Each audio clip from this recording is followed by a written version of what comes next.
Art School Talks Part 1. Let's talk about ArtCenter College of Design. I'm Maria. I'm a college portfolio prep counselor, and I give advice like this for a living at Ming Creative Art Academy.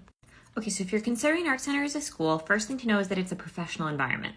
So what this means is that they're going to treat you a lot more like adults than most colleges. Most colleges have a little bit of like a wiggle room, and they kind of understand that, you're coming out of high school, you're still a kid, you're sort of trying to figure this out. ArtCenter doesn't necessarily do that. I'm an alumni of ArtCenter, so I have a lot of firsthand experience with it. They actually have an older average for their students, so most students are like in their early 20s, as opposed to coming directly from high school, and they recommend you, take a gap year, kind of figure out how to live life, or be like really on top of it. You have to be a really responsible person in order to go there and succeed. So first of all, they are not especially forgiving in regards to work that is late or not turned in. At ArtCenter, 3 absences equal fail in the class, and if you're late 3 times, you get an absence. If you do not turn your work in on time, you get like a 0. If you only turn in, half an assignment, even if it's done really well, you're still going to fail. Their policy is like, we are going to treat you as if we are a client and you are a freelancer or you are an employee. And if this is like how someone would get fired if they were freelancing or employed, then, you're going to fail the class. So they're trying to prep you as much as possible to be a working artist in the world, and there isn't that much transition space. That said, they can be a really wonderful environment for people who thrive really well on, things that are expected of them. If they, treat you like an adult, you're going to act like an adult is kind of their mentality.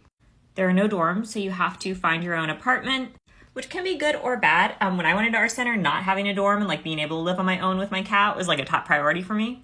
But if you're, interested in the classic dorm college experience, you might want to consider a different college. They don't prioritize social activities or events, which is unfortunate because networking is a huge part of why you want to go to art school. But they do have a few available, and they do have like a huge amount of like facilities and like things that you can do relating to your art. So oftentimes people will have work groups or study together, and they do ask like a huge amount of you. You have a huge amount of homework. It's kind of like boot camp for art college. So by the time you graduate, regardless of like your skill level coming in, if you don't drop out, you're going to be very, very good at drawing and doing whatever incredibly specialized thing that you want to do.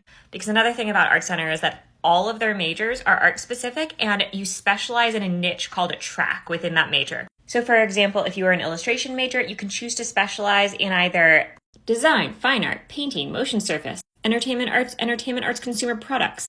So yeah, there's like 6 types of specializations for illustration. So the education you get is going to be incredibly thorough and incredibly niche. It's going to train you to work in a very specific field within the arts, and it's going to work you incredibly hard. One thing I would recommend is really prioritize socializing and networking, since the school doesn't necessarily do that for you. Sign up for a free portfolio consultation at Ming Creative Art Academy.